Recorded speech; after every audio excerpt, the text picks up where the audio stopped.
WBSSC group C এবং group D interview যে date সেটা কিন্তু হয়তো খুব তাড়াতাড়ি বেরোতে চলেছে, মানে এক কথায় রেজাল্টও বেরোবে, রেজাল্টের পরে পরে ইন্টারভিউ ডেটও বেরিয়ে যাবে, হয়তো মাসখানিক সময় হয়তো লাগতে পারে। তো সেক্ষেত্রে দাঁড়িয়ে তোমাদেরকে বলবো যে তোমরা যদি ইন্টারভিউ এখনও শিখে না থাকো তাহলে আর লেট করবে না। যদি তোমার মনে হয় যে না আমি যেই নাম্বারটা পেয়েছি, যদি ভালো নাম্বার পেয়ে থাকো যে ইন্টারভিউর জন্য চান্স পাবে, তাহলে অবশ্যই আমি মনে করি শিখে রাখাটা ভালো। কারণ ইন্টারভিউ শিখতে প্রায় 1 মাস সময় লেগেই যায়, তাহলে এই সময়টা তুমি নষ্ট করবে না, এই সময়টাকে কাজে লাগিয়ে দাও। আজকের ভিডিওতে কিছু গুরুত্বপূর্ণ প্রশ্ন থাকবে যেগুলো ইন্টারভিউতে আসার মতন। এর পাশাপাশি আমাদের প্রথম ব্যাচ হয়ে গেছে, দ্বিতীয় ব্যাচ হতে চললো, তৃতীয় ব্যাচে তোমরা যারা ভর্তি হতে চাও তারা অবশ্যই আমাকে কিন্তু আমাদের অফিসিয়াল নাম্বারে ফোন করতে পারো। এবং আজকের ভিডিওতে থাকা গুরুত্বপূর্ণ প্রশ্নগুলো দেখে নাও শেষ পর্যন্ত, এবং ভিডিওর মাঝখানে অনেক গুরুত্বপূর্ণ কথা বলবো, সেগুলো ভালো করে শুনে নাও। তাহলে চলো শুরু করা যাক। WBSSC গ্রুপ সি এবং গ্রুপ ডির জন্য খুবই গুরুত্বপূর্ণ প্রশ্ন আজকেও তোমাদের জন্য রইলো।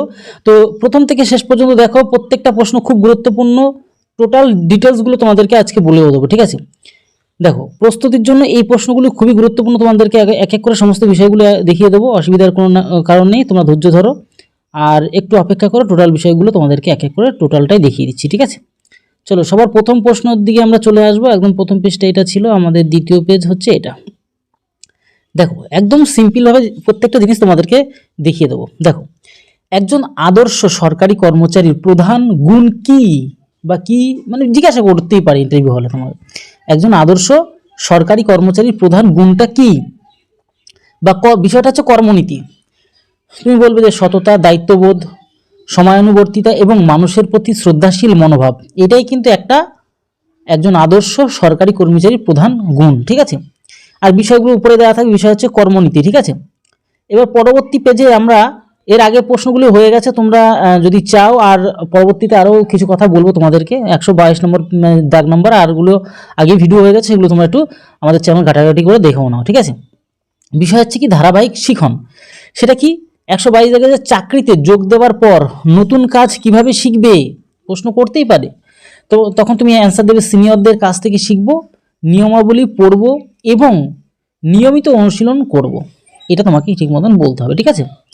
এবার পরবর্তী যে প্রশ্নটা রয়েছে সেটা হচ্ছে কি, দেখো 1 সেকেন্ড, দেখো 123, যে অফিসে সময় মতো উপস্থিত না হলে কি সমস্যা হতে পারে, বিষয় কি সময়ানুবর্তিতা ও শৃঙ্খলা। তখন তুমি উত্তর দেবে কাজে বিলম্ব হবে এবং অফিসের স্বাভাবিক কাজকর্ম ব্যাহত হতে পারে, ঠিক আছে? এভাবে তুমি অ্যান্সারটা বলবে। দেখো, পরবর্তী প্রশ্ন আমরা এখান থেকে দেখবো, সেটা হচ্ছে গিয়ে বিষয়টা কি সর্বপ্রথম খেয়াল করো, বিষয়টা হচ্ছে গিয়ে দলগত কাজ। কোনো সহকর্মী সমস্যায় পড়লে কি করবে, আমার সামর্থ্য অনুযায়ী তাকে সাহায্য করার চেষ্টা করব, এভাবে তুমি অ্যান্সারটা দেবে। তার মানে বিষয়টা হচ্ছে দলগত কাজ, মানে একসাথে মিলেমিশে কাজ করার যে মানসিকতা। পরবর্তী যে আমাদের দাগ নম্বর 125, বিষয় কি সংগঠন ও স্বচ্ছতা। দেখো 125-এর কী রয়েছে, অফিসে নথিপত্র সঠিকভাবে রাখা কেন জরুরি, বলে প্রয়োজনের সময় দ্রুত তথ্য খুঁজে পাওয়া যায় এবং কাজের স্বচ্ছতা বজায় থাকে, ঠিক আছে? তারপরে পরবর্তীকালে দেখো, তোমাদেরকে আরও একটা মাঝখানে কথা বলে দিই, ঠিক আছে? না বলে হয়তো তোমরা অনেকে জানতেও পারবে না। তোমাদের প্রত্যেককে একটা কথা বলে দিই, সেটা হচ্ছে কি যে আমাদের এখান থেকে সম্পূর্ণ দায়িত্ব সহকারে ইন্টারভিউ WBSSC গ্রুপ সি এবং গ্রুপ ডির জন্য, WBSSC গ্রুপ সি গ্রুপ ডির জন্য তোমরা যদি ইন্টারভিউ ক্লাস নিতে চাও, আমাদের প্রথম ব্যাচ হয়ে গেছে, দ্বিতীয় ব্যাচ হতে গেল, এবং তৃতীয় ব্যাচে তোমরা যারা ভর্তি হতে চাইছো অবশ্যই তোমরা কিন্তু জয়েন হতে পারো, ঠিক আছে? আর আমাদের যে অফিসিয়াল নম্বর রয়েছে 74308859, এই নাম্বারে তোমরা যোগাযোগ করে সমস্ত বিষয়টা, দরকার পড়লে ডেমো ক্লাস দেখো, কোনো অসুবিধা নেই, সবাই ডেমো ক্লাস দেখছে, ডেমো ক্লাস দেখেই সবাই নিচ্ছে, ঠিক আছে? ডেমো ক্লাস দেখো, দেখেই তোমরা কিন্তু নাও, ঠিক আছে? কোনো অসুবিধা নেই, সবাই শিখছে, প্রথম ব্যাচ হয়ে গেছে, দ্বিতীয় ব্যাচ হতে গেল, তৃতীয় ব্যাচ কিন্তু তোমাদের শুরু হবে, ঠিক আছে? তোমরা যারা দেখো সময় বেশি নেই, তোমরা যারা শিখে নিতে চাইছো আর লেট না করে শিখে নেওয়া শুরু করে দাও। দেখো, এই প্রশ্নটা আমরা কি দেখবো, যে কঠিন পরিস্থিতি কিভাবে নিজেকে শান্ত রাখবে, মানে অর্থাৎ বিষয়টা কি সংকট মোকাবিলা। তখন তুমি অ্যান্সার বলবে যে ধৈর্য ধরে পরিস্থিতি বিশ্লেষণ করব এবং ভেবেচিন্তে সিদ্ধান্ত নেব, এটা তোমাকে বলতে হবে। দেখো, পরবর্তী প্রশ্ন কি রয়েছে এখানে ভালো করে দেখবো, ঠিক আছে? পরবর্তী প্রশ্নের মধ্যে যেটা রয়েছে, বিষয়টা আগে প্রথমত খেয়াল করিনি আমরা। বিষয় হচ্ছে কি জনসম্পর্ক, বিষয়টা কি, জনগণের সাথে কথা বলার সময় কোন বিষয়টি সবথেকে গুরুত্বপূর্ণ, যখন সাধারণ জনগণ আর কি, তাদের সাথে যখন কথা বলা হয় তখন মূল যে বা আসল বিষয়টা কি, সেটা সবথেকে গুরুত্বপূর্ণ বিষয় বলবে যে ভদ্রতা, ও ধৈর্য বজায় রাখা সবথেকে গুরুত্বপূর্ণ। কেন, ভদ্রতা না রাখতে পারলে তো জনগণ খেপে যাবে, জনগণ খেপে গেলেই তো বিপদ। ঠিক আছে, দেখতেই পাচ্ছ নিউজে আজকাল অনেক অনেক ঘটনাগুলো ঘটছে, নেতা মন্ত্রীরা যেভাবে উল্টোপাল্টা কথা বলছে। ঠিক আছে, তো অনেক কেস এখানে আমরা দেখতে পাচ্ছি। বিষয় দেখো, সততা ও ন্যায় বিচার। সেক্ষেত্রে দায়িত্ব পালনের সময় নিরপেক্ষ থাকা কেন প্রয়োজন?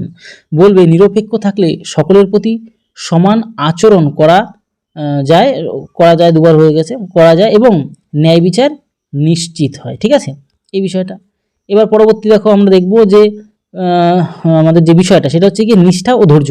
কোনো কাজ বারবার করতে দিলে কি বিরক্ত হবে? তোমাকে প্রশ্ন করতে পারে যে আপনাকে যদি বারবার কোনো একটা কাজ দিয়ে দেওয়া হয় তাহলে আপনি কি বিরক্ত হয়ে যাবেন?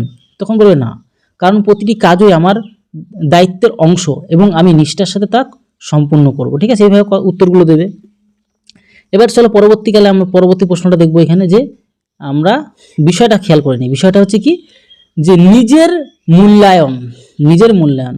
তোমাকে কেন নিয়োগ করা উচিত, মানে কেন মানে তোমাকে চাকরিতে জয়েন করাবো আমরা, বা আপনাকে কেন আমরা নেব চাকরিতে, এমন প্রশ্ন।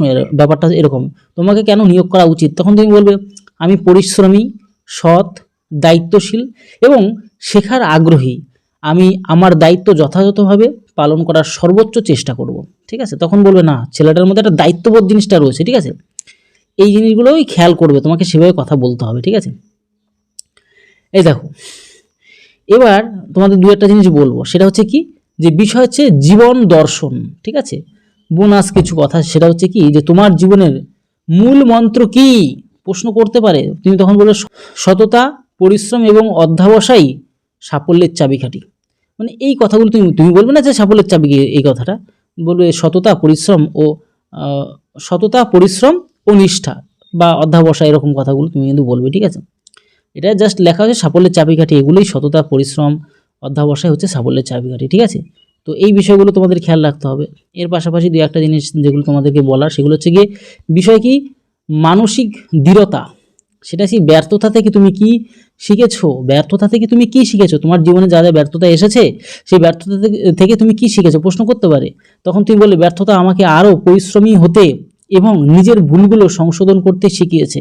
এইভাবে তোমাকে কিন্তু বলতে হবে কথা। ঠিক আছে, এ দেখো ব্যাপারটা কি যে ইন্টারভিউ বোর্ডের মূল্যায়নের ব্লুপ্রিন্ট। সেক্ষেত্রে কি 12টি প্রশ্ন, আচ্ছা, এগুলো তো নর্মাল ব্যক্তিগত গুণাবলী বিভিন্ন রকম, টোটালটাই তোমাদেরকে এখানে বোঝানো হয়েছে, আর কিছুই না। ঠিক আছে, সততা, মানসিকতা, শৃঙ্খলা, স্বচ্ছতা, সহযোগিতা, ধৈর্য, নিরপেক্ষতা। তো এই হচ্ছে টোটাল বিষয়। আর দু একটা জিনিস তোমাদেরকে বলার, সে যে এ ধরনের প্রশ্ন তো ইন্টারভিউ বোর্ডে প্রায় কিন্তু করে থাকে, কারণ তোমরা শুধু জ্ঞান নয়, প্রার্থীর ব্যক্তিত্ব ও মানসিকতাও যাচাই করে। ঠিক আছে, ব্যক্তিত্ব ও মানসিকতা কিন্তু যাচাইটাই হচ্ছে অ্যাকচুয়ালি ইন্টারভিউ। ঠিক আছে, পার্সোনালিটি টেস্ট যেটাকে বলি আমরা, ব্যক্তিত্ব পরিচয়, মানসিকতার পরিচয় দেওয়া। ঠিক আছে, এই বিষয়গুলো তোমরা অনেকেই জানো না, ভালো করে তোমাদেরকে ডিটেলস আলোচনা করে দিলাম।